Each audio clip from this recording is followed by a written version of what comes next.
Hi, I'm Mike Webster. I'm going to be your instructor for today's home study course on IPOs. Before we get started, just a little bit about myself. I was lucky enough to start with the firm back in 1997 in our research department, and by 2000 I became a portfolio manager for Bill O'Neill. During that time, besides trading, I've also worked on a lot of great projects as well as products that you probably use every day. The first one I created was IBD Stock Checkup. You can find that on investors.com. Next was the IBD Composite Rating. We find that in most of our products that we have. Other things you can find on MarketSmith, such as the Growth 250. The one that took the most amount of time and energy was really the pattern recognition, and that can also be found on MarketSmith. With this pattern recognition technology, once we had it, we were able to do a research study unlike any we've ever done in the past. We were able to go through and study every base that ever broke out, all the way back to 1963. We're still in the middle of this multi-year study, but it's allowing us to find out what really makes a stock work, what makes a stock fail. It has also allowed us to answer a bunch of questions that we always had. One was, is one base really better than another? Is a cup with handle better than a double bottom or a flat base? So we found out. With this chart, you can see the IPOs just jump off the page, far superior to all the other bases. So once we had this question answered, we knew where we wanted to devote our time and energy. A team of us have been working on IPOs for a number of years now, and throughout this home study, we're going to share with you what we've uncovered so far and how to navigate and how to trade IPOs successfully. So let's get started with Google back in 2004. At the firm, we were all buying the stock as it was breaking out around 113 or so, everyone on the team, including Bill. But at the time, we were just buying it instinctually. We really didn't have a base pattern in mind. In the end, we made a lot of money off of this. But in hindsight, we wanted to be able to recreate that. So I went through and I studied all the models that we have of the successful stocks and noticed that this was happening a lot. A little structure after the stock went public, but it wasn't long enough to be a normal base. In the end, this structure that Google formed was really the classic IPO base. And it's what we're going to be talking about today in the home study. So I thought I'd go over this one in a little bit extra detail. So let's take a look at the daily chart. There's a few key things we'd like to see. First, is there some power as the stock goes public? And that's what we have. We have 3 days up, goes up to about 113.5 before it runs into any resistance at all. Then it backs away, and it does it in a very gradual way. And it's coming down, and you see that there is still demand. Even though it's coming down in price, it's only coming down a few points after a big move from an IPO at $85. So it comes down each day, is able to close above $100. And for about a week and a half, you're just going back and forth between the $100 to $103 range. And that's just marking some time. That's something you like to see in bases. We like to kind of wear people out or shake people out. In an IPO base, the fact that it's so short, you need to have some dead time in there. So the volume kind of dries up, goes sideways. But right as it starts powering back through the $103, you can see that power come back in, and it goes right up to 113.5. Kind of in a straight line. Now, as it gets to 113.5, on that day, it does back away, and that's not ideal. We'd like to see the stock actually close near the highs on a pivot day.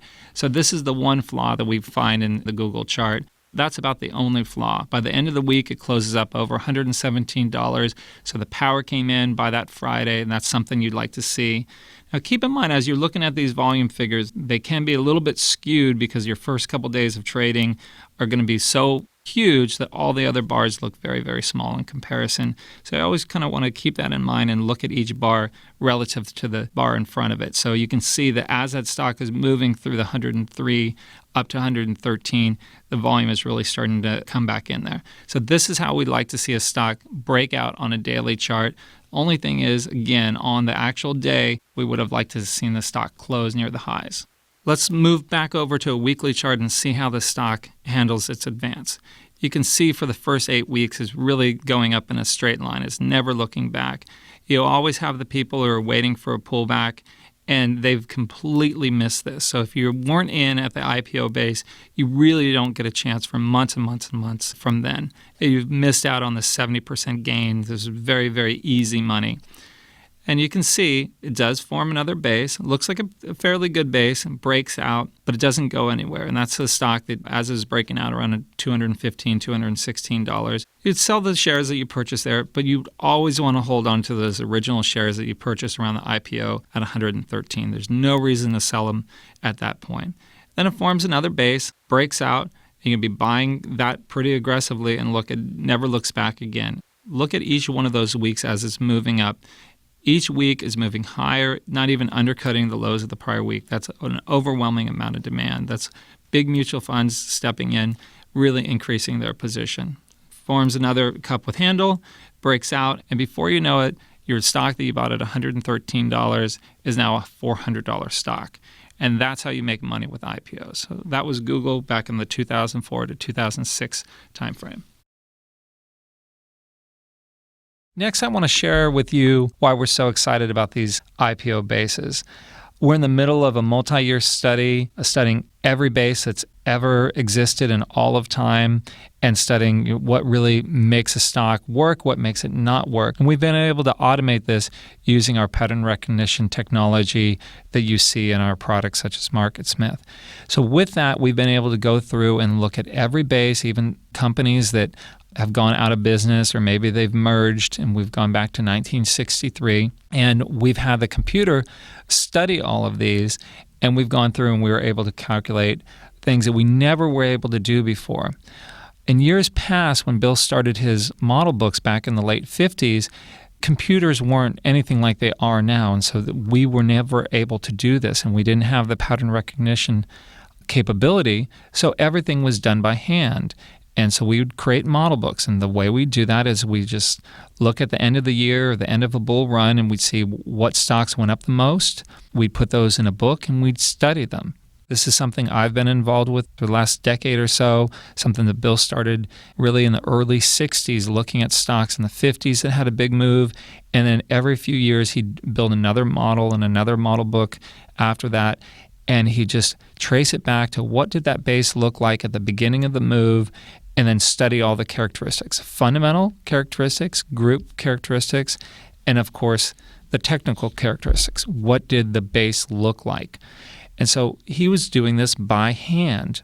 Now we really have the ability to go through every stock in all of existence, whether it had good fundamentals, bad fundamentals. We looked at all of them, and we're slicing this every way imaginable. So we're still in the middle of this multi-year study where we're looking at all the base characteristics of every base. But one of the many questions we had was, are all bases created equal? We always kind of assumed that they were created equal. We thought there were more cups because we saw more cups and cups with handles than anything else.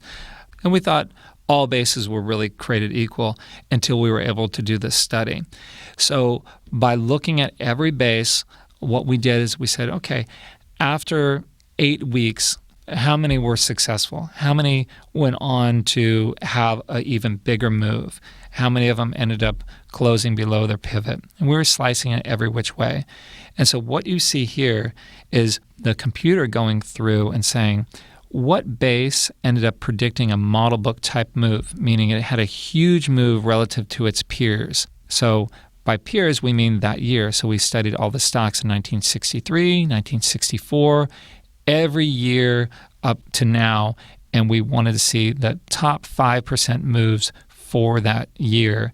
And we traced back, and we were looking at all the different variables, and one of the key ones was to answer that question of, are all bases created equal? And you can see with this slide that based on our ongoing study, as we have the data right now, the IPO base really jumps off the charts. When we saw this, I immediately said, okay, we need to kind of change this study and focus on the IPO bases because that's where you have huge potential. There's potential with the cups and the ascending bases and consolidations, but you can see how this jumps off the chart at you.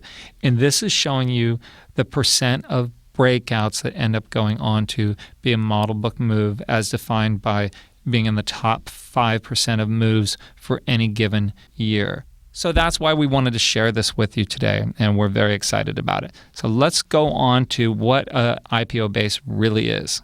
So a classic IPO base is going to be a short and shallow area of consolidation that will occur right after a company goes public.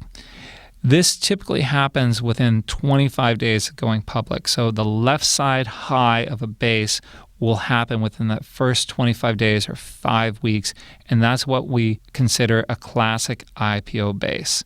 Now, most of these are going to correct less than 20%. In fact, a lot of the most successful ones only correct about 12 or 13%.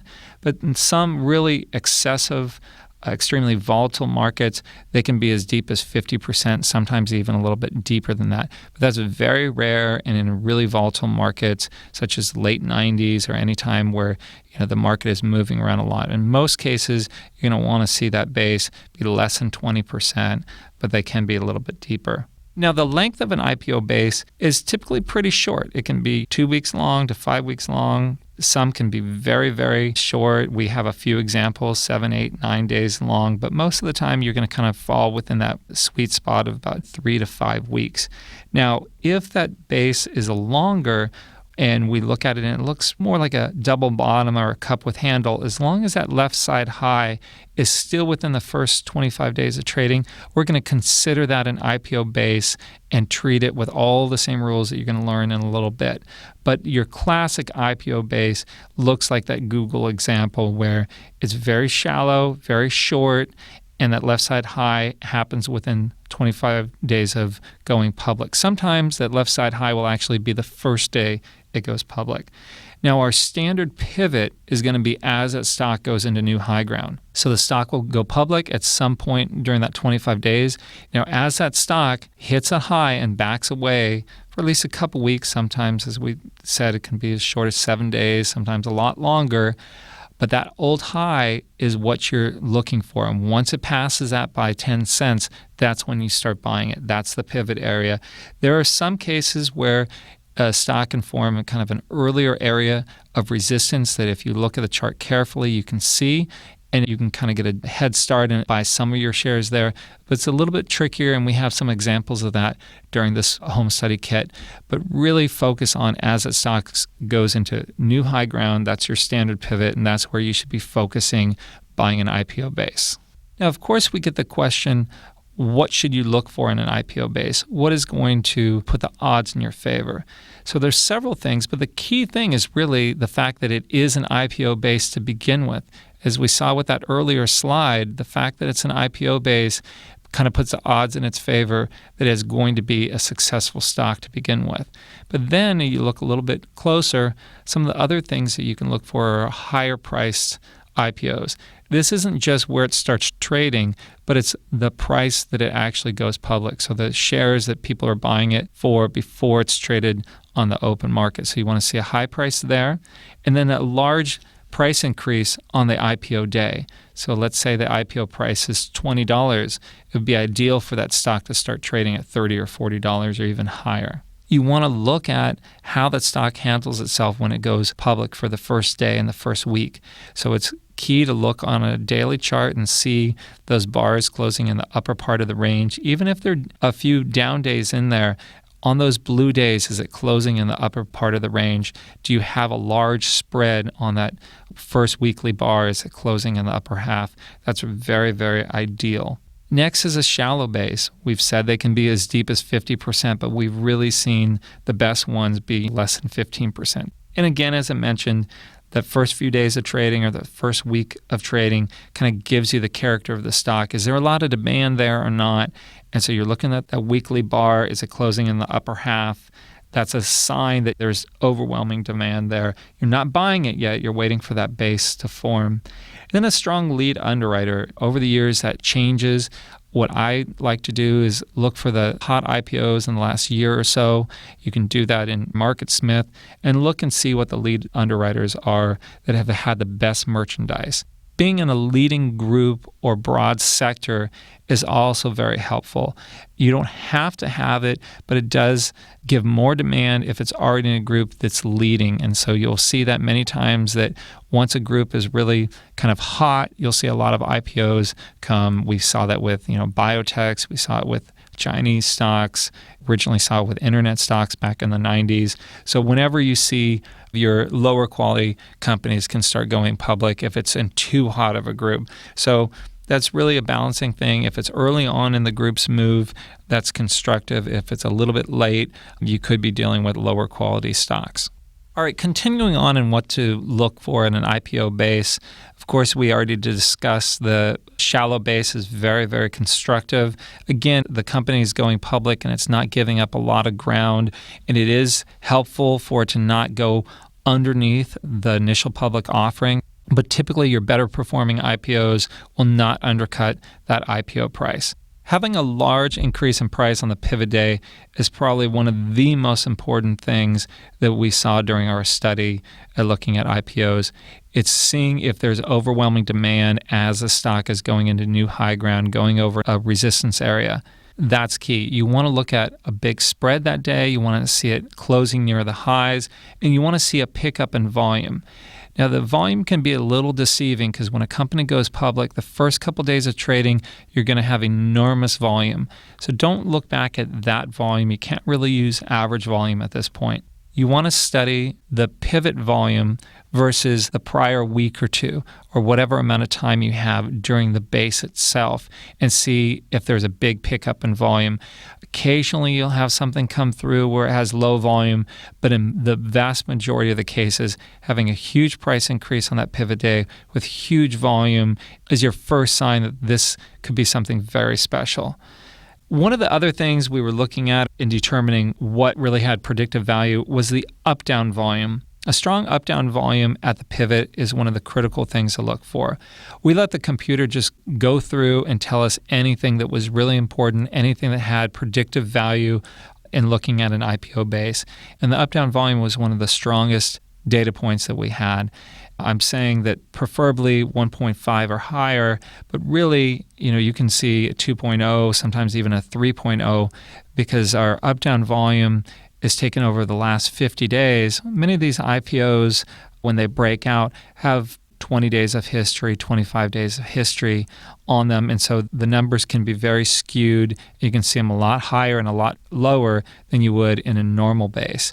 So looking at 1.5 is kind of your cutoff point, whereas in a normal base, a 1.0 is really kind of the cutoff point. I know many times when I look at a stock with Bill, if it's less than 0.8, for a normal base, he won't even consider it. So IPOs are a little bit different. 1.5 is a critical area to look for. And if it's higher than that, doesn't mean it's going to work. If it's lower than that, doesn't mean it's not going to work, but it's really putting the odds in your favor if you focus on that up-down volume. Look for that continued strength for the first few days and the first few weeks after the stock breaks out. That's key. That's where the demand is or it isn't. If you see a stock that's breaking out and it immediately fades, you kind of want to back away from that a little bit quicker than you normally would. But if that stock continues to move higher, you're wanting to hold on to that stock and you're just really looking for additional places to add to that stock. But that's key. It really sets its character early on, and you'll see that through many of the examples that we have in this workbook, that your first couple days, first couple weeks after a breakout really tell the whole story. Many of the ones that fail, they fail right away, and the ones that work, they end up having a huge move right out the gate because everyone's kind of just jumping on the bandwagon, trying to get those shares as quickly as possible, and that drives the stock up. And staying above that pivot area in a consistent fashion, that's key. You will see some examples that we put in here where they come back to the pivot area and test, but typically that happens, in the first week or two. After that, if it comes back in, it can be very tricky, and sometimes you're just going to have to sell out of those shares and buy it back if it sets back up. But most of the time, a very powerful stock, they're not going to look back at that pivot area. They're going to just move higher, and the people are going to be chasing that stock as it moves up and then eventually forms a normal base. Now, as I mentioned earlier, the IPO base family, we're going to treat them all the same, whether it's a classic IPO base like we saw with Google, and as I was mentioning, where it's very shallow and short, maybe 12, 15% in a couple weeks. That's a classic IPO base. But if the first section we have is the IPO with no base, Many times the stock will go public and go up for a week or two and then just proceed down, down, and down, and down, and you never know how bad it can get. We're going to see a lot of examples of some stocks that start at $30 and end up at $1. So if you wait for a base to form and then wait for that stock to break out, you're going to be in a much better position. So let's look at a few. The first one we have here is Boston Beer, ticker SAM, back in 1995. I wanted to include this because I actually made the mistake of buying this right around the IPO in the $30 range. You can see the stock never formed a base. Had a very good first week, nice weekly bar closing near the highs on a decent spread. That's very ideal, and you can see that the IPO price of $20 was much lower than where it opened up at, so there was a lot of demand there. This was the first craft beer company to go public, so it was a big deal at the time, and I ended up buying it right around $30 or $33. And you can see the stock just spent the next week going down with a big spread, closing in the lower half, and that's not what you'd like to see. That's showing that it's very weak. The stocks can come back from that position, but you really want to wait for it to form a base. And then week after week, it just goes lower and lower and lower. Eventually, I took a big loss in this. I hadn't really learned the 7% rule, and that's something to keep in mind. That's why I wanted to keep this stock in this section. If you buy a stock and you make a mistake, whether it's an IPO or a cup with handle or any other type of base, if you're down 7%, you did something wrong, just go ahead and sell that stock and learn from that. So that was Boston Beer back in 1995, and it's a good example of just be patient, wait for a stock to actually form a base and then break out before you buy it. Otherwise, you can get in this situation where you're waiting for a stock to come back and it really doesn't. And this one took years and years and years before it ended up being a good stock. You never know. Good companies, good products aren't always good stocks. So that was Boston Beer back in 1995. Next up, we have TheStreet.com. This is back in 1999. You'll see that through this home study, as well as many of our other courses, we exclude stocks from this time frame because there's not a lot to learn. It was a very crazy time. Stocks were all over the place.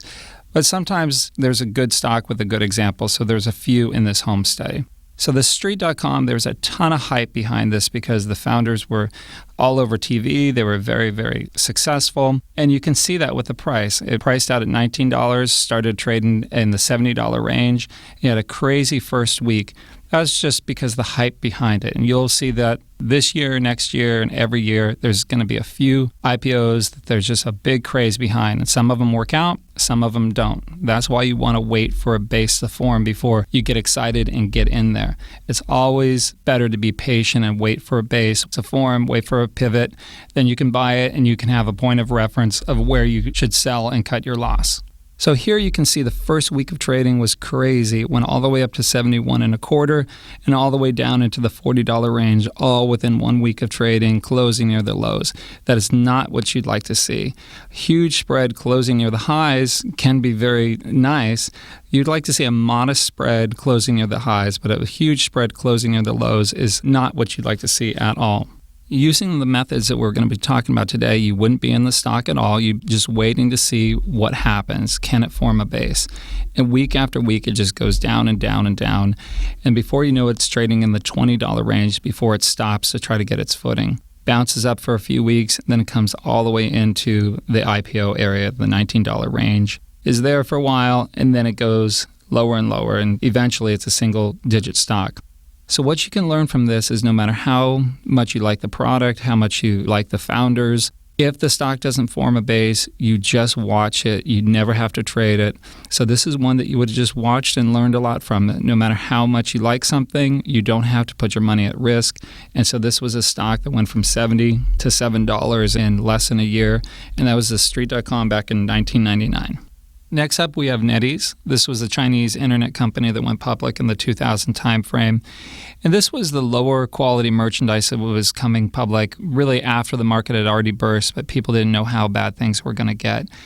And of course, there was a whole craze of the late 90s that was wrapped up in the internet, but then the Chinese internet was even more risk than that. And you can see that no one wanted that after the bubble had burst, and that's why the stock went from the mid-teens down to less than $1 in a short period of time.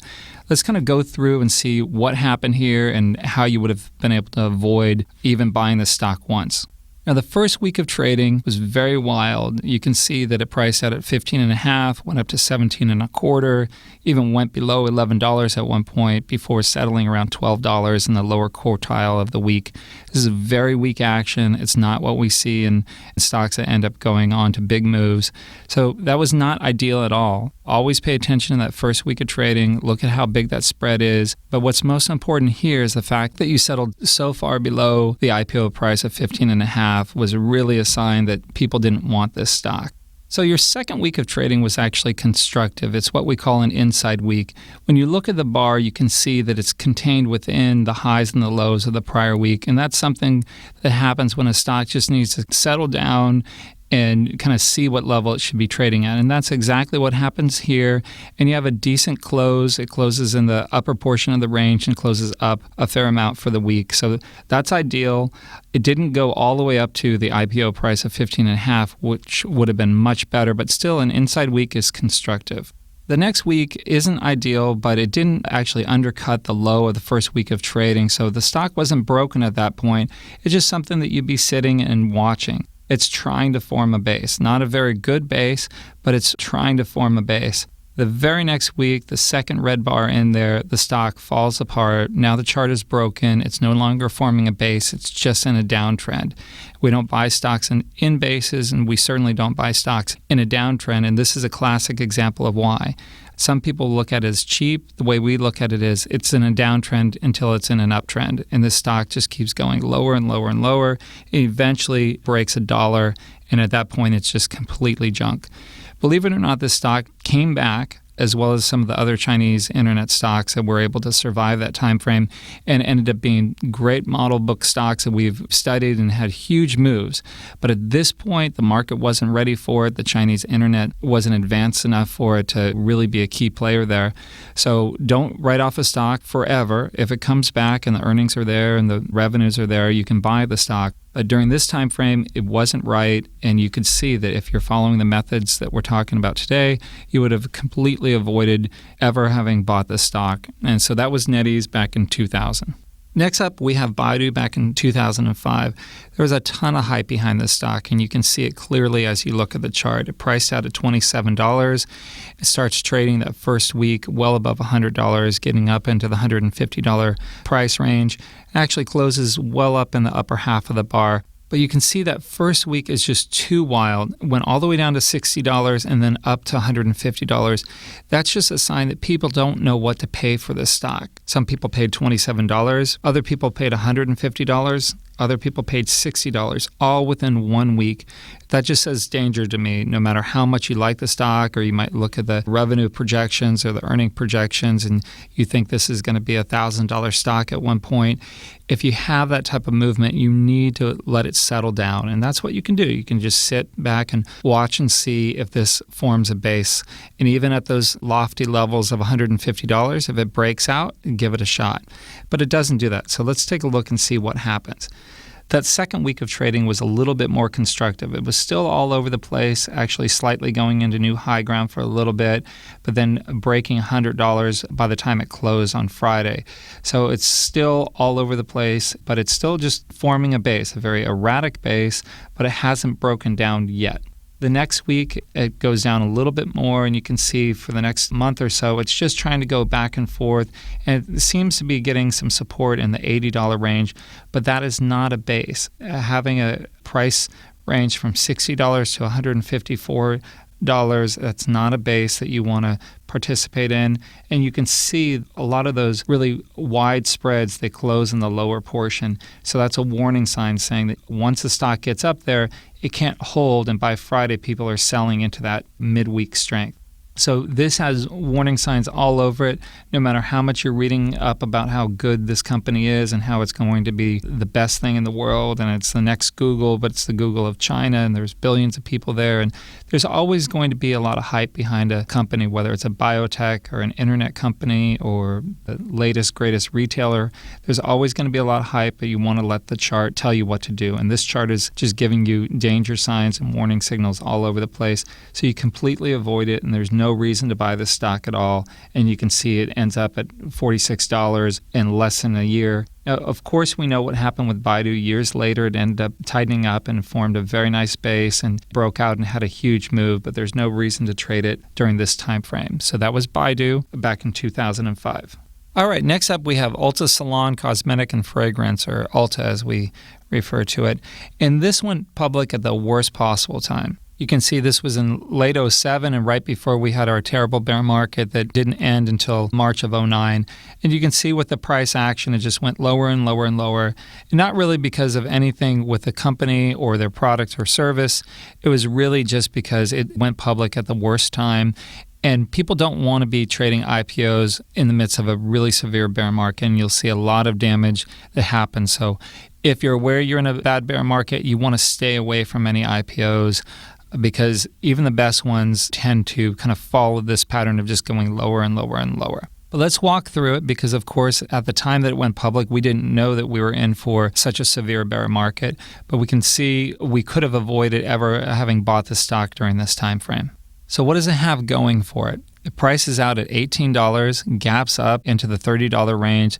This is very ideal. It's not gapping up crazy like the Baidu that we just looked at, but it's enough that the people that are in the stock already at the $18 price range, they have a big cushion on there and they can always sit with those shares, or better yet, they can even add to it, pushing the stock higher. And that first week of trading is a decent spread. It wasn't a crazy spread. It does close about mid-range or so, feels a little bit weak, but it wasn't bad given the fact that the stock priced out at $18 and settles in the $30 range on the first week of trading. Now, that second week of trading, there's stalling action there. It tries to get into new high ground and backs away, closing up just slightly for the week. And even though it's a blue week, it actually looks very suspicious in that the stock can't hold at the new high ground and is closing in an extremely weak position by Friday. But again, it hasn't formed a base, so we would just be watching the stock. The third week of trading, there's really nothing wrong with that week. It's down for the week, but it holds above the low of the first week that it went public. That fourth week of trading, there was nothing wrong there either. It did shake out into new low ground, but it closed up for the week and closed up near the highs. So having a good shakeout in there is constructive. It's that next week in there, that's the week that kills this chart and it breaks any base that it was trying to form. You have a huge spread closing near the lows, got all the way into the $24 range by the time Friday rolled around. So that stock is now broken and one that you would just really take off your radar screen until it gets back up into the $30 price range. So you can see after that chart was broken, it tries to bounce for a couple weeks, and then it has a huge spread closing near the lows. You can see really that the blood was out there. Everyone was aware of it, and people tried piling out of this stock. And by the time they were done, it was a single-digit stock. So you never know how low a stock can get. Never want to be trapped into buying something that you think is cheap and it's down a lot and priced out at $18. Now it's $9. You're getting a bargain. That's a complete wrong way of thinking of it. Look, wait for a base to form, buy it as it's breaking out. And that would keep you out of the stock this entire time frame. Of course, eventually Ulta ended up forming very nice spaces and it had a huge move, but that was years later, and that was after the market had bottomed in 09. So that was Ulta from the 2007 all the way to the 09 bottom. Next, we have Groupon back in 2011. There's a ton of hype behind this stock. I'm sure it's one that everyone's familiar with. I know I've received a ton of emails from Groupon, and I know a lot of people are very happy buying their discount offers. But just because something has a good service does not mean that it's going to be a good stock, and that's what we have here. It goes public at $20, and before you know it, it's a $2 stock. So let's walk through how you could have completely avoided this mess. The only thing this stock had going for it initially was the fact that it had a big pop on the first week of trading, went from $20 all the way up to $31 at one point. But look where it closes for the week. It closes near the lows of that week, showing that it's very weak and there's not a lot of demand there. First week of trading, a stock should settle in the upper half of the bar if there's really a lot of demand. And you can see even for the first week, it's not there. What happens the next week? Just a continuation. You go lower, closing in the lower half. And the stock really never gets any support. You can see that fourth week of trading, it crashes below the $20 price out range, closing near the lows. And that's just a stock that should be avoided. It's really key to see how a stock trades around the IPO price. This is a cost basis of most of the players in the stock. And once you're underwater, people treat the stock much differently. And rather than putting good money after bad, they're going to be exiting. And that's what you see here. A lot of the big players were exiting. And with all that supply out there, the demand just can't keep up with it. So the price just has to go lower. And before you know it, it breaks $10. And then once it breaks $10, it ends up being at $2 in the blink of an eye. So that's why you want to avoid something no matter if the concept looks good, if it can't hold that IPO price, it can't form a base, you just want to avoid it. And there's no reason to have even purchased this stock. So that was Groupon back in the 2011, 2012 timeframe. The last one we have in this section is Facebook. And if there's only one stock you remember from this section, it should be Facebook, because this is really the poster child of waiting for a base to form. There was so much hype behind Facebook. It was all over CNBC. Everyone was talking about it. People that know what I do for a living were calling me, asking me, what do you think about Facebook when it goes public? And I was actually very positive. I thought it was going to work out, but I didn't buy the stock. I was waiting for a base to form, and I was shocked, like a lot of people, that this stock didn't just run. In fact, I was kicking myself not buying it the first week, but I was just trying to be patient and waiting for a proper setup. And this really paid off with this stock. And you should always remember that no matter how much hype there is behind something. I can't imagine there being any more hype behind a stock than there was behind Facebook. And it just didn't work out. It wasn't priced right, and other things just weren't right. Now, eventually, it forms a base and ends up having a very nice move, and it's a very liquid stock with great fundamentals and, of course, a product that people just love, but it wasn't right at that time. All right, so let's walk through this and see how you could have avoided losing money in this. And in fact, if you were following the rules, you never would have purchased this stock until much later, maybe that cup with handle that it tried to break out of, or what ended up being successful, that double bottom. So the first week of trading really kind of told you everything you needed to know. Couldn't really get much footing at all. In fact, it prices out at $38, and that's pretty much where it settles at. You get up to $45 midweek, and this was something that everyone was watching. Everybody was glued to their monitors, seeing how the stock was handling itself. And with all that pressure behind the stock, it couldn't hold. It was really shocking that this stock didn't go up to $50, $60 in the first few weeks of trading. It just told you that there was just too much supply out there for the demand. Now, I'm sure if the underwriters looked at this and studied it and they were honest with themselves, they could see that they just put too much supply out there at the wrong price. They would have priced this at the $20 range, or if they would have just put less supply out there, the stock would have been successful right out the gate. But it wasn't. It's always supply and demand. There was too much supply out there for the demand that was available. So that's why you see a price settling near the lows. And then the very next week, it goes even lower and lower and lower. So you have 3 weeks of going lower before the stock settles down and just has a little tiny rally getting up, can't even get it up to $34. So this is a very, very weak position, and there is no base there at all. In fact, looking at that formation, it would have to go over $45 before you consider buying it as an IPO base. So the fact that it got that deep was very, very suspicious, and the fact that it couldn't get up to $45 proved that it was not an IPO base and was something that you would want to avoid.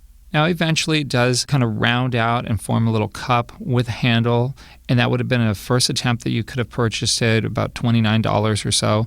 And that doesn't work out, but you would have had a very minor loss if you would have thrown in the towel about a month later. And it forms kind of a jagged double bottom with a pivot of $29.07. That's where you could have purchased its stock as it was having that powerful move there. And you can see that a massive amount of volume that comes in that week. That was the first real proper time to buy this stock, and there were several after that. But the IPO timeframe, this is a stock that should have been avoided. And everybody that I know that trades the Can Slim way in the building here, no one bought into the hype. No one bought the stock there because it just did not form a base. You always want to look for a base.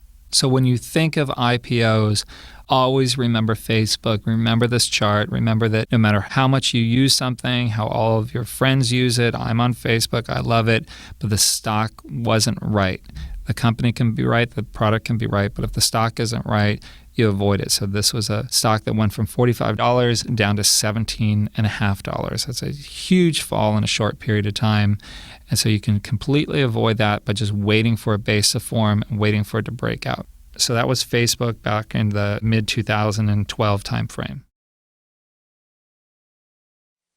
All right, our next section is IPOs with no breakout. So these are bases that have formed, unlike the ones that we were just looking at, like the Facebook and the Baidu. These are ones that form a base but don't break out. So you're going to have to sit back and be very patient with some of these, because at times they'll go through an alternative pivot, or they might get very, very close to a standard pivot, and you have to be patient and wait for those stocks to actually break out. So let's go over some of these IPOs with no breakout.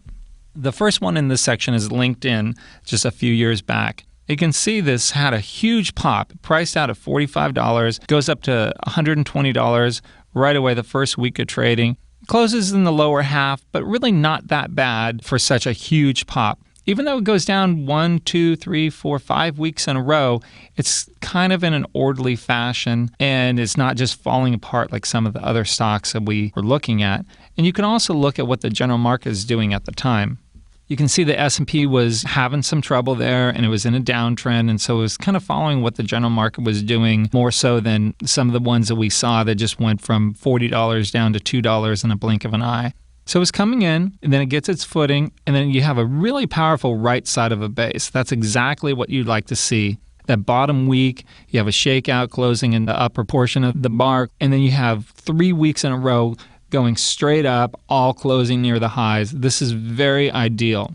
Then if you look closely at this, the first red week is very constructive. It's well contained, it closes in the upper portion, and you don't want a stock to just go from the bottom straight up into new high ground without stopping. So this pause is very constructive, and it actually sets up an alternative pivot. So that's a very constructive week. And looking at this on a daily chart, you can see that actually formed a little bit of an area of resistance there with the high of the prior week. And so it gives you an alternative pivot. Typically with IPO bases, you want to look at the standard pivot rather than the alternative pivot. But I think it would have been fair to buy that as it's going through the highs of the prior week. So that's a little bit of resistance. You can start nibbling on it, not having a full position, but that would have been fair to have been buying it there. But with an alternative pivot, you have to be much tighter with your selling. So right away, by the end of that week, it's breaking your expectations. It's failing through that alternative pivot. So you would want to exit that trade and wait for it to go through the standard pivot of going into new high ground, which is going above $122.70. So imagine you went in there, you saw the stock build this base, you went in for your alternative pivot, you exited that position with a small loss, and you're sitting back and waiting for that $122.70. That never happens, so you avoid the mess of the stock going all the way down into the $60 range. Eventually, LinkedIn goes on to have a very nice move when it has some proper bases, but at this point, it just wasn't ready. The market wasn't ready. You can see the S&P rolling over. So again, many times it's a great company, great concept, but just the wrong time in the market when it goes public. So this was LinkedIn. You could have avoided it completely if you were waiting for a standard pivot, or if you went in for an alternative pivot, you'd have a very small loss on your hands. Next up is A10. This was a lower price one, came public at $15 and didn't have much of a pop. So that was your first sign that there might be something a little bit wrong with it, but that's okay. They don't always have a huge pop. And that first week of trading was very constructive. You closed at your highs. You didn't have a huge spread, but it was wide enough to show that there was some demand there. The next 2 weeks was very constructive as well. It was just forming a base, and that was very good. It was forming an IPO base, all contained within the lows of the first week, very ideal.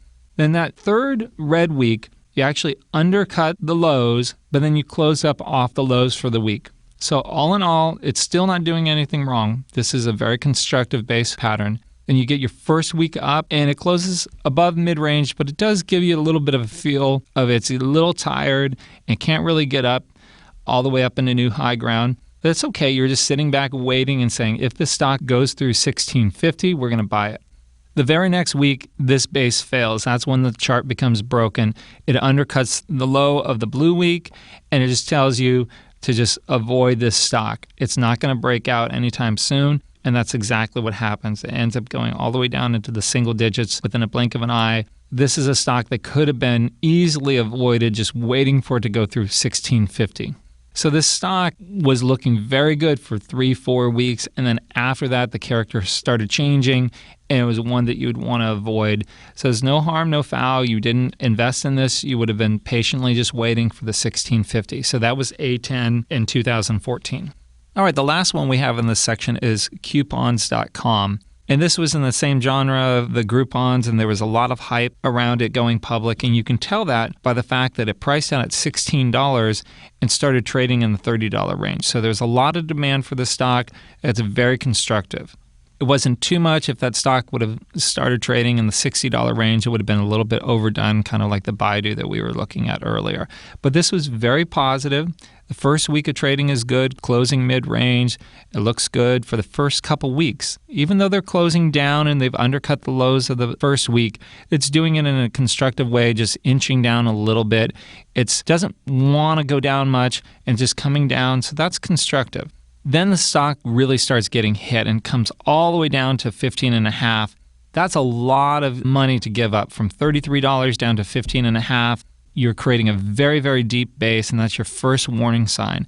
Doesn't mean that the stock can't work out, but that's a huge percentage in a short period of time.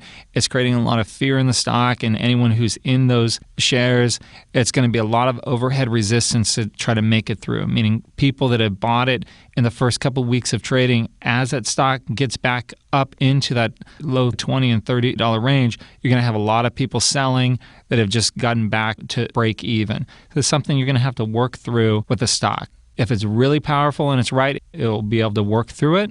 But there really has to be a lot of overwhelming demand for a stock to break through that deep of a base. So let's see how that bottom is shaping up. So right around the $15 range, you have a couple weeks in there closing near the highs. It's looking like it's finally getting some support there. And then you bounce up for 3 weeks that are pretty constructive. You got a nice move up, making up a lot of ground. But then that fourth week up, it stalls dramatically. It's a huge sign that I would just completely stay away from the stock, at least for some time, because it's getting back up to that $33 and it's backing away. It's really creating a V-shaped type of formation, getting up to $33, almost there at $32.67, and then backing away, closing near the lows. I would not use any alternative pivot on a stock like this because it's telling you it really needs to go through 33 to prove itself. So you sit back and you wait another month as it's forming that handle. It's not a broken stock at that point. It's just a V-shaped cup that's very, very deep. So it's flawed, but it hasn't proven that it's a failure yet. And then once it starts breaking down out of that handle, the stock is completely done. It's failed, but it never gave you an entry point, never even gave you an alternative pivot to work off of. So you could have avoided this mess. So this stock was all over the place from $33 down to $15, all the way back up to $32, and then it goes down into the $11 range. So this is a mess that can be completely avoided if you're just waiting patiently for the stock to go through 33.10, breaking out of that base. So this is the last one in this section, and you can see how important it is to just sit back and wait for that stock to actually break out. So that was coupons.com back in 2014. So our next section are IPOs at a breakout. During this section, we're going to see what a stock should look like when it breaks out of a proper IPO base. First up is Adtran. This is back in the mid-90s, and we're going to look at a daily chart.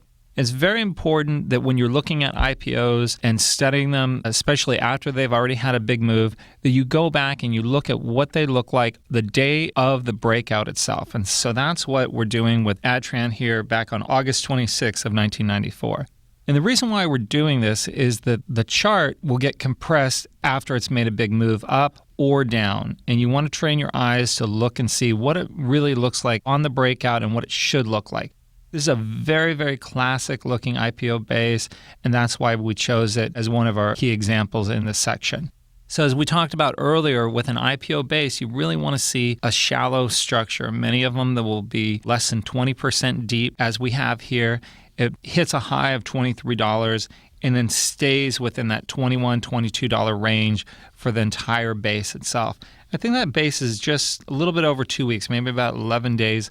Sometimes it can be as short as 7 days and still end up working out. You can see how shallow it is, how short it is. It's very well contained. What I mean by that is the spread on the breakout day itself is larger than anything else that you see on the chart. That's very ideal. You don't see it all the time, but when you do, you really want to pay a lot of attention to it. It's a very, very constructive sign. So this one had a powerful move out of a very tight and shallow base and closes up in the upper half of the range on a pickup in volume. This is exactly what you'd like to see. You're not always going to get it as classic as this, but I wanted you to see what should a base look like on the day of a breakout. So it's important. When you use a MarketSmith, use that change date feature in there. Go back to the breakout day of each one of these examples and see what that chart looks like before it's already had a big move up. See what the compression should look like. Even look at it the day before. Get your eyes trained to see what an IPO base will look like before it breaks out and at the breakout.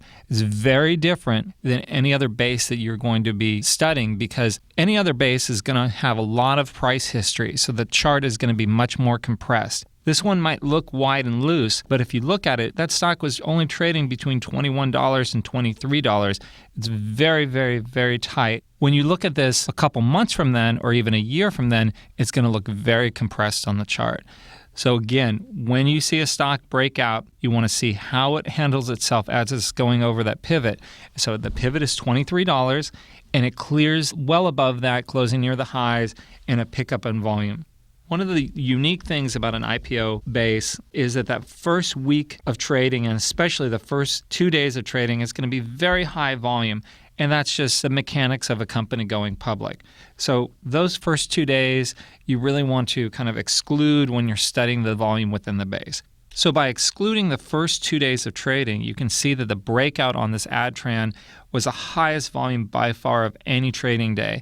So on the breakout, not only did you clear the pivot substantially, have a huge spread, you had a huge pickup in volume compared to anything else. You couldn't ask for anything more. So this is a picture-perfect breakout. This is AdTran back in 1994. Now let's look at it on a weekly. On the weekly of AdTran, you can see what I was talking about with the compression. That first 2 weeks of trading is nothing on that chart compared to everything else that you have on some of those wild days that you have after the stock is going through a topping formation. You can see if you didn't buy the stock right away on that first day of trading, it doesn't give you another chance for quite some time. The first time it pulls back into the 10-week line, you can add to it there. It would be a little bit harder to initiate your position there. And then it would take months and months before it gives you another clean entry point. That's why it's critical that we're looking at all these IPO bases as they're forming. Some of them are going to be very short and shallow. Some of them are going to be a little bit longer, but you want to be on top of them and be in front of your screen when the stock is breaking out, because in a blink of an eye, that stock will go through that pivot. And it's more important with these because they really move fast. The supply demand is a little bit different because there's very limited supply at first when a company first goes public. So that was AdTran from its beautiful move that it had in 1994, and it doubles, triples, and keeps on moving up. And so that was a very impressive move. Next up is Brocade, and this is during 1999. I try to avoid studying a lot of charts during the 1999 time frame because it was much like 1929. It was a very crazy and wild time, but this example was too classic to pass up, so we wanted to include it in your workbook. So when searching for some great examples of some IPOs, this one I thought was the very best as far as a setup and a short little consolidation. So let's go through it day by day because this is very critical, and this is the type of base that you're going to be looking for. So first, the stock goes public at $19, and you have a big gap up, but a reasonable gap up into the $30 range in the low 40s on the first day of trading. That's very constructive. It's showing there's a lot of power there, there's a lot of demand, and it closes near the highs. Very, very ideal and what you'd like to see, but you're not going to step up and buy the stock that day. Then you go up the next day, another big move, closing near the high, so you're seeing some overwhelming demand in there, but it hasn't given you an area of resistance to break through, so you can't just go and chase the stock. You're going to have to sit back and watch it and wait for it to form a base. So you have a couple more days up, and then it finally kind of stops just shy of $70. Now it's formed an area where it can't get past, so that's your area of resistance that you're going to be waiting for it to go through. Then you can see there's a holiday in there, and then the next day it starts trading. You're down a little bit, but it's well contained. It's within the highs and the lows of the prior day, so it's not giving up a lot of ground. On that third day down, you get a little bit of a shakeout, which is constructive. You don't want a stock to be too easy to hold. And then it just puts in some time, just going back and forth, but it's very well contained. And you can see that initial move that it had for the first 2 days, that's still holding. So there's a lot of demand for this, and it's apparent by how it's not giving up all that ground. If the stock were to come back into the low 40s or even the high 30s, then you'd be dealing with something that's a little bit wild, a little bit erratic, and you would have to look at it differently. This is very well contained, kind of like a high tide flag, has a rapid advance in a flagpole, and then contains that move in there. That's ideal. That's what you'd like to see with an IPO. So that's what's going on here. Now, if you want to be able to get a little bit of a head start on the stock, you can look for some areas of resistance that's a little bit before the high $69 range, but really you're better off waiting for it to just clear that, and it does it in a really big way. Look at that pickup in volume versus your prior days of trading. You can see it's huge. It's bigger than any day of trading that you've had for a few weeks. The only thing that dwarfs it is the first couple days of trading, and we talked about that's just the mechanics of when a company goes public. You're going to see a big spike in the volume the first couple days. But here it's overwhelming demand. Look, it closes exactly at the highs for the day with a huge spread. This is as picture perfect as a stock can get as it breaks out. So that's Brocade on a daily. Let's look over at the weekly now.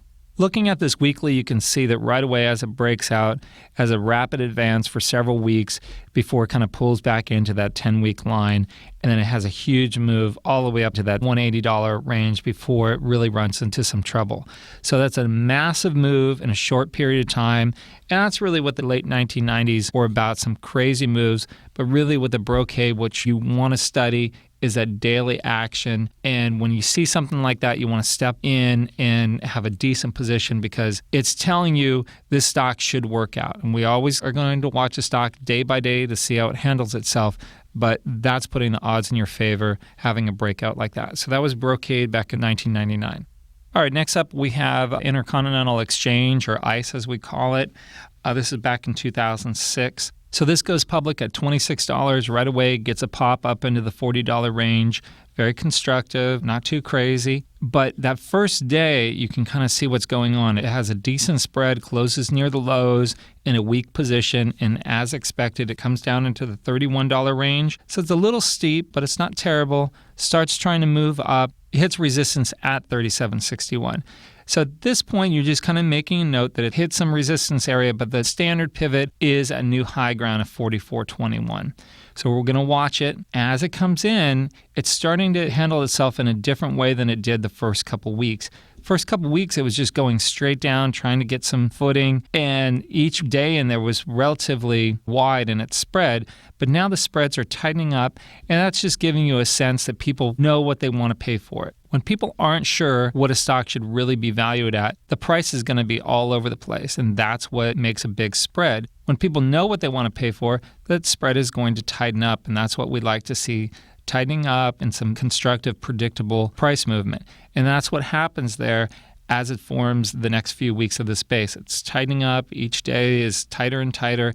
And then you can see as it's trying to break through that 37.61, it does so with a big spread closing near the highs with a pickup in volume. So if you're very aggressive and you've studied these IPOs for some time and you've had success at it, you might want to step in and do a little bit of a buy there at an alternative pivot like that. And that's why we've noted it. But for the first year or so of trading the IPOs, I would suggest just using a standard pivot, wait for it to go into new high ground, because these alternative pivots on an IPO can give you a lot of false entry points, and you have to be willing to really cut your loss quickly and get back into the stock. And many people don't like to do that, and that just kind of comes with experience and seeing enough of these work out, and also realize when you have to throw in the towel. So if you're going to be very aggressive, you might want to buy a little bit through that alternative pivot, but really you want to wait for that stock to go through 44.21 and buy it as it's breaking out. Now, it's a little tricky on the day that it actually penetrates that 44.21. It doesn't close above it. So it's kind of a little bit of a judgment call. I'd step in and go ahead and buy some shares there, but some of you might want to wait an extra day for it to really go through that. It's a little odd that it kind of gaps up and just is able to get through there and can't hold above it. So that is a tricky situation, and that's why we wanted to include it in here. Again, the way I would trade it is I would go ahead and do my initial position there, and just like we always do, we buy 50% as it goes through a standard pivot. If it goes up 1% or 2%, we buy another 30% of our position, and then follow it up if it continues on higher with our last 20. So we always like to buy in 3 chunks, 50%, 30%, and then 20% of any position. And that's something you would have learned through reading the book or any of our other home study courses. So that was ICE on a daily in 2006. Let's look at it on a weekly. Here on the weekly, you can really see how that earlier trading in the $30 to $40 range is really compressed because the stock ends up having an enormous run up to 167. You can also see that it's probably unrealistic to think that you would hold it that whole time because of that pullback that it has from $82 down to $45. So at some point, you're going to have to exit that position and be willing to buy it back, and that's why we've marked it on the chart there. So you can see that it formed a cup with handle. It's a little bit unusual, a lot of damage on the left side, and it had to really put in some time on the right side. It had a nice shakeout in the handle, ends up having a very good move from there. So some of these IPOs you're going to have to exit, and you can see that with your first decisive break of the 10-week line, and that's something we're going to talk about in a little bit. But in studying this move, some of you may have been able to just buy it at the alternative pivot and sit with those shares the whole time. More realistically, you'd buy it, you'd have to sell it, and then you have to be willing to buy it back when it goes through that cup with handle. That's why we wanted to include that. So that was ICE back in 2006 and 2007. All right, next up is JA Solar. This is also in 2007. And this is a very ugly chart. We really debated whether we should include it or not because it's very erratic, especially on this daily. But we felt that there was something worth learning here. Some of these stocks, if given the opportunity, you might not buy, but they're worth studying because some of us have more of a higher risk tolerance than others. As erratic as this stock was during this base, I probably would have bought a smaller position than some of these other ones that we were looking at, especially the Adtran and the Brocade that we were looking at that were very classic and tight and constructive, would have built a bigger position. This one, there's some warning signs. So let's go over what those warning signs are. So first, the company goes public at $15 and starts trading in the $18 range. Nothing wrong with that. It's a little pop. It's not a huge pop. It's certainly constructive. The first day, you're closing in the lower part of the range, kind of mid-range to the lower part. It's not terrible. And the first few days of trading there were inside days, or the first couple of days were inside days. Your third day, you undercut the low of your first day of trading, closing near the lows, not very constructive. Then you have a blue day closing up. Anytime you have a big spread closing near the highs, you would expect the next day to go higher. Same way as if you have a big spread closing near the lows, you would expect the next day for it to go lower. So that's just looking at expectations of a stock. So your expectation is that it moves higher, and it does. It has a little gap up, but then it backs away and closes mid-range. Then you have a couple inside days, and then it starts moving higher. But notice on a lot of these up days, you're seeing it close in the lower portion. It's just a little bit unusual, but not too dramatic yet. And it moves up into new high ground. Now, at this point, as it's moving up and going through $20, you can't buy it because it hasn't put enough time in forming any area of resistance. So you're still waiting for a base to form. So it goes up, hits the 2110, and again backs away. Each of those days up there is closing in the lower portion. Then you get a gap down. So we've had a gap up, we've had a gap down, and just a lot of behavior there that isn't really predictable. So then the very next day after the gap down, you have a huge spread closing near the highs. So you can see if you go through every one of these days in the base until you hit the 1655 a couple weeks later, they're very erratic and unpredictable, and that's just a warning sign to kind of stay away from the stock until it trades in a predictable fashion. You can even see on that day that it hits 1655, closing near the lows, your expectation is that that stock is going to go lower, but it turns and moves up. In the second day up, it's closing near the bottom portion of the range. So this is what I would call a terrible trading stock. It trades in an erratic, unpredictable fashion. But then if you step back from it and you don't look at all those wiggles and wobbles, it is relatively well contained between $21 and $16. So if you look from a micro level or a macro level, it gives you two different feels. That's why we're also going to look at a weekly chart here in a moment. But a few days before it goes through the 2110, you can see it kind of tightens up a little bit, but still in an erratic fashion where it's closing near the lows even the day before it breaks out. Now, on the breakout day itself, it's very constructive. First real constructive day, it breaks through an area of resistance in a way that you would expect on a huge spread, closing near the highs on a big pickup in volume. So characters of stocks can change, and it could have just been the stock just wasn't ready yet, needed some positive news, or the general market, or the industry group that it trades in, the solar stocks kind of trade together as a group. So for whatever reason, things finally changed and it was able to go through that area of resistance in a way that was desirable and predictable. And the very next day, which is critical on this chart, is to see how it handles itself the day after. So the next day, that character is intact and it closes with a huge spread closing near the highs. So again, to kind of recap what was going on, all this noise that we saw, is it went public, it was erratic. It traded in a way that we weren't really sure what was going to happen. Then it set up to go through an area of resistance, and it did it in a very clear and decisive way. So you could have bought it as it was going through 2110. If I would have bought it there, I would have been really concerned, how is it going to trade the next day? Because based on its history, it could have traded down, but it didn't, and it traded up the next day. And then that's where its true character changed. So in my opinion, in looking at this chart, it was kind of an erratic trading stock. And then on the second day after the breakout, it confirmed that it was now going to trade in a more powerful, predictable way. So let's look at the weekly and see what we can learn from that.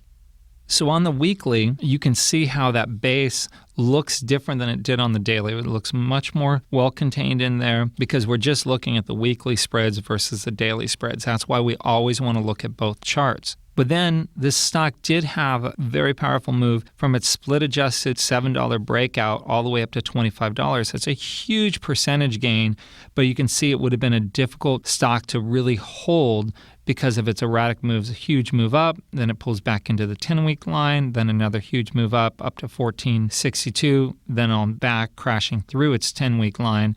So this would have been a hard stock to trade. We were seeing that with the daily chart that we were looking at originally. Again, the character started changing as it broke out and was showing its power, but it initially showed how erratic that stock was, and that's what we see also on this weekly chart. So some of you aren't going to have the stomach to handle a stock like this.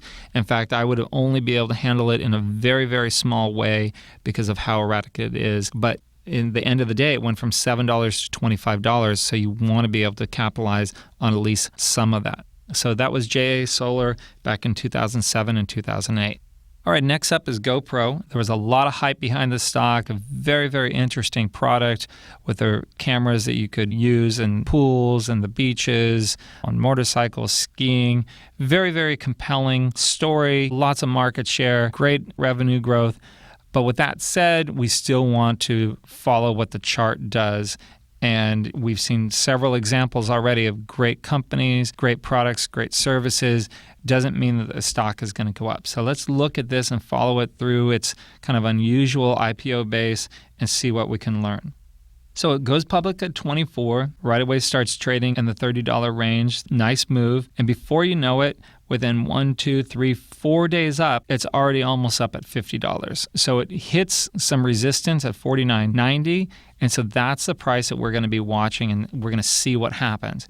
So as it starts coming in and it comes down to $36.10, it feels a little erratic. But if you step back, really what we're wanting that stock to hold above the first few days of trading, showing that there is really some demand there. And it just needed to put in some time. So there are several days in there where it's closing at the lows on down days that doesn't look like good action at all. The fact that it's holding above the first few days of trading is very constructive. So it starts moving up, and you think it's going to get above the $50 range, but it doesn't. It hits $48.40 and then backs away. Now, it's a little concerning how it backs away abruptly there. In fact, you could have looked at it as an alternative pivot, possibly buying it at $45. I would say that would have been a fair buy. But that first down day, you would have to exit that position. That stock was not ready to be bought at that point. So if you bought early, you would have to sell it right then. No excuses. And then the stock was able to hold up above the 36.10 low. So it hits a higher low at 37.24. That's constructive. It would have been okay too if we were looking at this as a double bottom, if it would have undercut that 36.10, but still it's tightening up a little bit. Each one of those days in there, besides the first 2 days down, they're relatively small spreads, and it starts moving up, has some power, has a tiny little gap up in there as it goes through $45. Then you get a little bit of an alternative pivot. As it goes through the middle there, the 48.40, you could have been buying some shares there. But again, as we talked about with these IPO bases, waiting for a standard pivot is probably the way most people are going to want to trade it. So as it goes through 49.90, that's where you're going to step up and buy this. And notice the volume there. It had dried up for the prior few weeks, and it really starts picking up on those 2 days, the alternative pivot and the pivot day. So that's very constructive action, and each one of those is closing near the highs of the day. So that was GoPro on a daily chart. Let's look at the weekly chart. So here we see it on a weekly chart and a very powerful move that it had as it broke out. Now, I personally thought the stock was going to go on for an extended move, and I was a little surprised when it failed, and you can see where the chart starts breaking down and you have to exit it. But that's just something for us to learn, that even when everything lines itself up, you have a huge market share, a very compelling product, you want to look at a chart every day, every week, and you have to look at it and say, you know what, once the chart tells you it's time to exit, you have to, no matter what, because you never know what could be wrong. It could be the timing, it could be the industry, it could be the market. But as the stock starts acting funny, you have to exit. Sometimes you can slowly exit. Sometimes it'll give you a sign on one day that the stock is broken. So here is more of a kind of a slow process, and it just went from a stock that handled itself very well, very powerful, to something that was out of favor. So that was GoPro in 2014, and a lot that you can learn studying that. I suggest you go through a change date as that stock topped through MarketSmith, go to the very top day, just kind of see how that chart looks every day as it's coming down, and ask yourself, where would you sell? And remember, it's not an all or nothing. You can slowly sell if need be. So that was GoPro.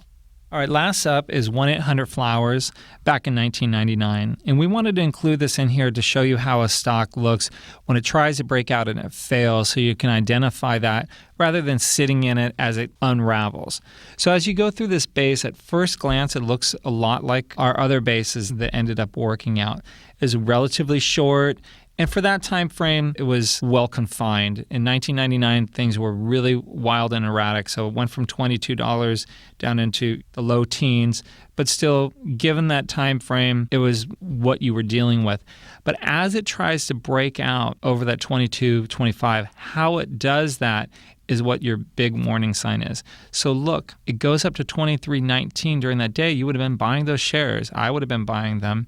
But then it closes well underneath the pivot, closing near the lows, and it closes under the lows of the prior 3 days. That's just telling you this stock is broken. There's something wrong with it. And look at that pickup in volume. That's the highest you've had for weeks. So sometimes these stocks will poke their head above into new high ground and reverse dramatically in that day. And you have to be willing to just throw in the towel, no matter how much you like the story, you like the fundamentals or the CEO, or maybe you use the product all the time. In fact, I've used 1-800-Flowers several times and been very happy with the prices and the service. But the fact is, there's something wrong when a stock tries to break out and it fails miserably in that day. Sometimes it's a general market, sometimes it's a group, sometimes it could just be the pricing of the stock. You don't have to know why, you just have to know that it's not handling itself right. So you're going to back away in a very fast fashion. So if I would have been buying that in the morning, by the afternoon, if it's failing like that near the close, I'm exiting that position. Whatever the loss is, I'm just taking it. And let's take a look at that on a weekly.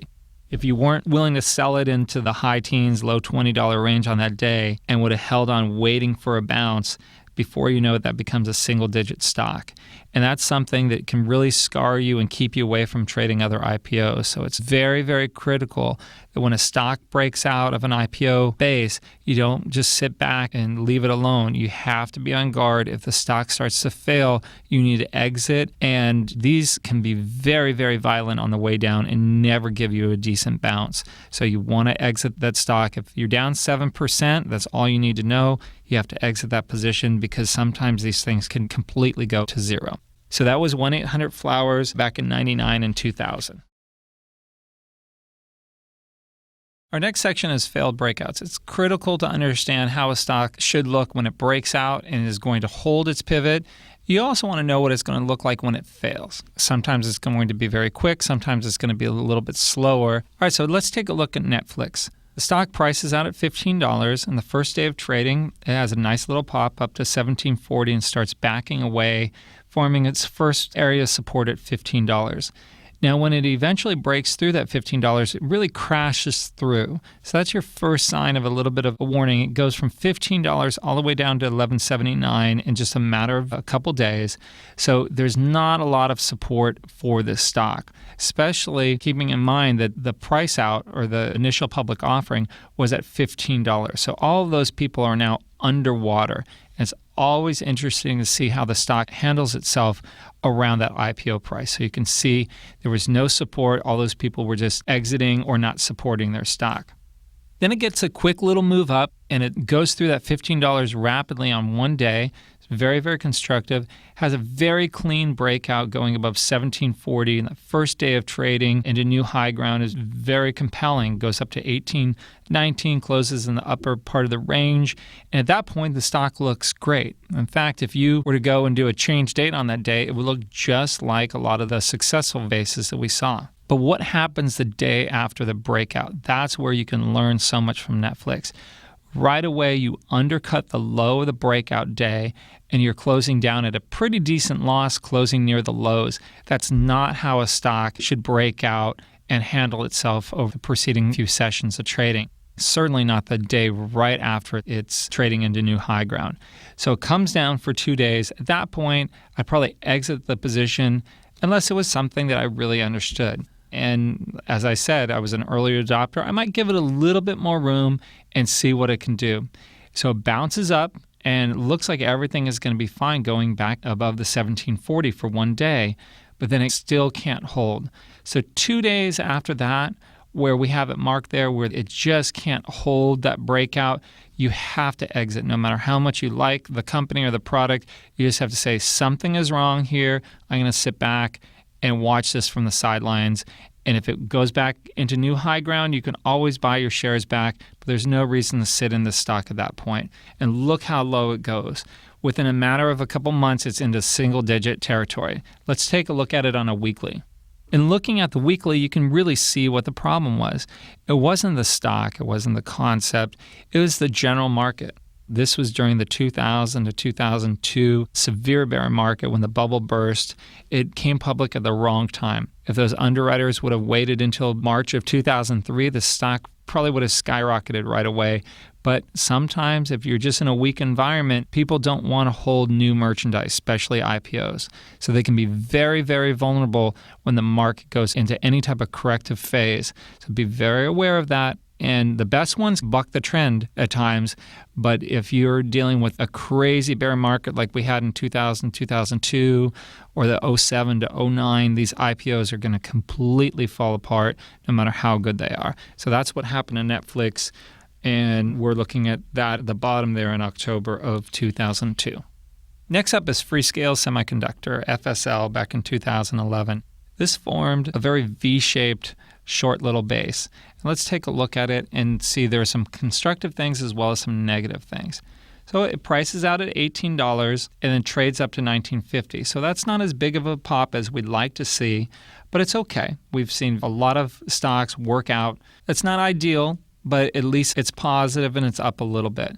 But within 2 weeks, it crashes through the $18 and goes all the way down to $14.29. So this is creating a steep decline, and all those people that had bought the shares in the pre-market at $18 from their broker, they are now underwater on the stock. And it snaps back, and as it goes through the $18, it's able to power back above that pretty rapidly and gets up to $19.50 in just a couple days. That's constructive. So that's on the good side. You have some power there. And on the breakout day, it looks very compelling, closing at new highs with a big spread. But look at the volume. The volume is nothing compared to the move down. You had these huge volume days on the way down. You see that 4.9 million shares that are traded on that down day. But on this up day, as it's breaking out into new high ground, the volume just picks up a little bit from the prior day, and it's certainly not big compared to the prior weeks. That's your first warning sign. The next day, where it hits 2097 and backs away, that's a huge warning sign. So you can see that the volume on the day picks up from the breakout day, and it closes just above the pivot, but underneath the prior day's close. So that's why it's down for the day. That's your warning sign. I'd probably exit the position at that point because it was already kind of a faulty base. It was certainly a faulty breakout. But let's say we were going to give it a little bit more time. Maybe we knew the story backwards and forwards, and we thought it was very compelling, so we're going to give it a little more time. That's okay. Sometimes it'll work out in your favor. So the next day closes down, closing at your lows. That's an additional warning sign. Then you have an up day closing back at $20. Looks like it's getting its footing and it's going to start moving higher. And then the next day, you have a very odd-looking inside day closing in the lower portion. This is a warning sign. Look at those 3 days that you've had prior to that. It's just erratic. It's all over the place. It's a sign of weakness. This is a stock that needs to be avoided, needs to be sold. I would sell all the shares. If you still had anything left the next day as you close near the lows, you have to exit the position. This is how a stock handles itself as it's being sold. There's a lot of supply out there. People want to exit the position. They're trying to do it in a graceful way so it doesn't fall apart. But you can see there are traders and they're trapped. And before you know it, just a matter of a couple weeks is all the way down to $12. That's a huge loss. It traded up to $21 almost. And then you turn around and a few weeks later, you're at $12. That's a huge loss, but it gave you all those warning signs. Let's go through what we had. The first day of trading, you had a little pop, but you closed near the lows for the day. Then you crashed through the $18 price, which was critical because that's the price that went public. You have a huge move down to $14.29, so you have a V-shaped recovery with only settling down for 1 day as it bounces up. You do have a constructive breakout as far as the price action, but the volume wasn't confirming it. The next day, it stalls in a new high ground and turns away, giving you your first warning sign. Your next warning sign the next day, you get this erratic bounce up. And truly, that inside day after that bounce up, that was your tell. If anybody plays poker and knows what a tell is, that was your tell, that you have something that just is funny. You don't know what's wrong, but it's enough of a warning sign.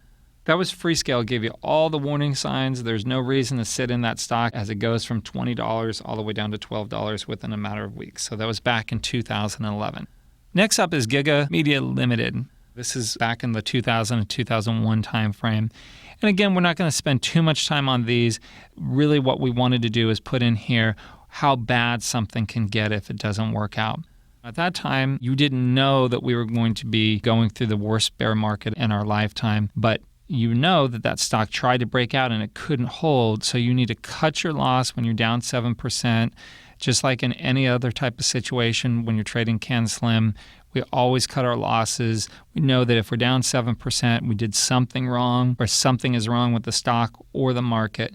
So look at how much the stock can fall. Goes all the way from $91 all the way down to 65 cents or so. This is a dramatic loss, and anything that you would have put into there, you essentially lost. So that's why you want to be willing to step up and buy these IPO bases because of the huge power that they have. But when they fail, they really fail miserably, and this is a kind of a poster child of that. So that was Giga Media during the bubble bursting in 2000 to 2001. The last one we have in this section is a more recent one from 2014, VoxelJet, or I always refer to it as VJet. And it goes public at $13, and before you know it, it's in the $30 range, and it breaks out of a very short IPO base, extremely short, huge, powerful move. And within 2 weeks, it goes from about $40 up to $70.